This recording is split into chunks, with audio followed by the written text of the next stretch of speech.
আসসালামু আলাইকুম বন্ধুরা, কেমন আছো সবাই? আশা করি তোমরা ভালো আছো। আলহামদুলিল্লাহ আমিও ভালো আছি তোমাদের দোয়ায়।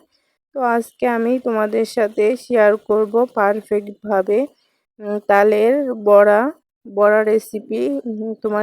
তোমাদের সাথে শেয়ার করব। দেশ এবং বিদেশ যে যেখান থেকে আমার ভিডিও দেখতেছো সবাইকে অসংখ্য ধন্যবাদ। সবাই আমার চ্যানেলটাকে ফলো করে রাখবে আর সাবস্ক্রাইব করে দিবে। তো আজকে আমি তোমাদের সাথে বড়া রেসিপি শেয়ার করব। তো কতটা পারফেক্টভাবে বড়া রেসিপিটা হয় চলো দেখিনি। তো এখানে আমি নিয়েছি নারকেল কোরানো, তাল, লবণ, চালের গুঁড়ো আর নিয়েছি চিনি। তো দেখেন এই তো আমি চালের গুঁড়োটা নিয়ে নিয়েছি।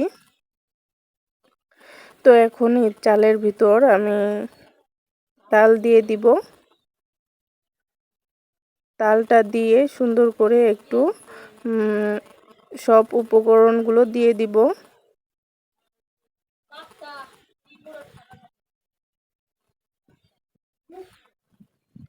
তো দেখেন এই তো তালটা আমি দিয়ে দিয়েছি। এখানে দিয়ে দিব নারকেলটা।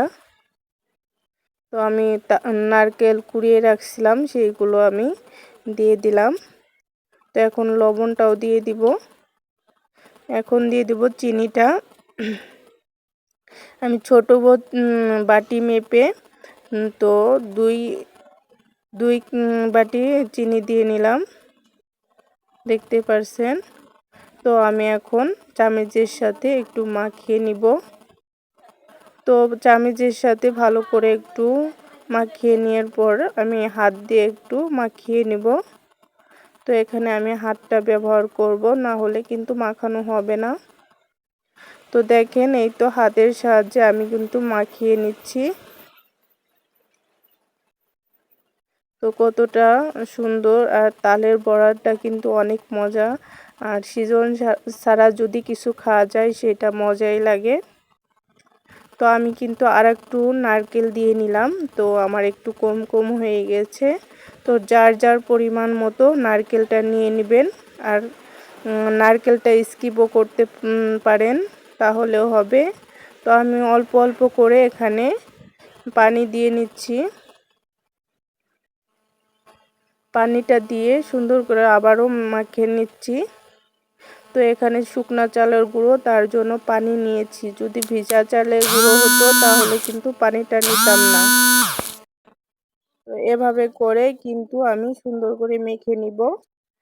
তো অনেকক্ষণ মাখাতে হবে, সময় নিয়ে মাখাতে হবে, না হলে কিন্তু ডোটা সুন্দর হবে না, পারফেক্ট হবে না। তো আমি আতপ চালের গুঁড়োটা নিয়েছি, যেটা বলে আলার চালটা নিয়েছি। আপনারা আটাও নিতে পারেন। তো আমি একটু শক্ত শক্ত করে বানাবো, কর্মর করবে, তার জন্য আমি এরকমভাবে নিয়েছি। তো এই তো দেখেন আমার মাখানো হয়ে গেছে প্রায়।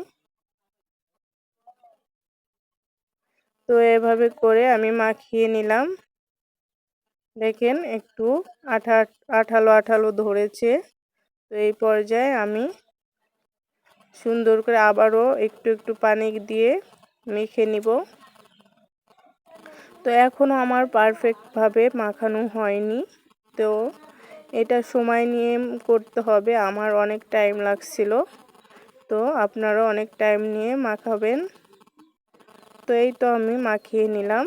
তো আমি রেস্টে রেখে দিব, এই কারণে একটু ভালো করে ম্যাশ করে রাখলাম আটাটাকে। তো আমি 30 মিনিটের মতো রেস্টে রেখে দিয়েছি। তো আপনাদের যদি আরও টাইম নিতে চান তাহলে আরও টাইম রাখতে পারেন। তো এই পর্যায়ে আমি দেখেন কীরকম শেপটা দিব আপনাদের সাথে শেয়ার করতেছি। এরকমই দিব, একটু চ্যাপটা চ্যাপটা করে দিব। তো এখানে একটা কড়াই নিয়ে নিয়েছি। তো এই যে তেলটাও দিয়ে দিয়েছি। এখন দেখেন এই তো শেপ দিয়ে নিলাম। তো শেপটা দিয়ে আমি সুন্দর করে এক একটা করে দিয়ে দিব। দেখেন এই তো এভাবে করে আমি কিন্তু দিয়ে নিচ্ছি। তো এভাবে করে আমি কিন্তু ভেজে নিব। তো দেখেন এই তো আমি ভেজে নিচ্ছি। তো লাল লাল হয়ে গেছে, এখন আমি উঠিয়ে নিব। তো দেখেন একটা ছাঁকনির সাহায্যে সার্ভিং প্লেটে উঠিয়ে নিচ্ছি। তো কতটা সুন্দর হয়েছে দেখতেই পারছেন, অনেকটা সুন্দর হয়েছে। আর আমি সবগুলো কিন্তু ভেজে নিয়েছি আর আপনাদের সাথে শেয়ারও করব। তো কতটা সুন্দর হয়েছে তাল বড়াটা। তো কার কার তাল বড়া ভালো লাগে, তাল পিঠা ভালো লাগে কমেন্টে জানাবেন। তো আমার অনেক ভালো লাগে। আর এই তালটা কিন্তু আমার আম্মু আমার জন্য রেখে দিয়েছিল ফ্রিজে। তো আমি ফ্রিজ থেকে বের করে এটা বানিয়েছি। তো মাশাআল্লাহ অনেক ভালো হয়েছে, অনেক মজাদার হয়েছে, খেয়ে সবাই অনেক প্রশংসা করেছে। আর এক নিমিষে প্লেটটা খালি করে ফেলছে সবাই।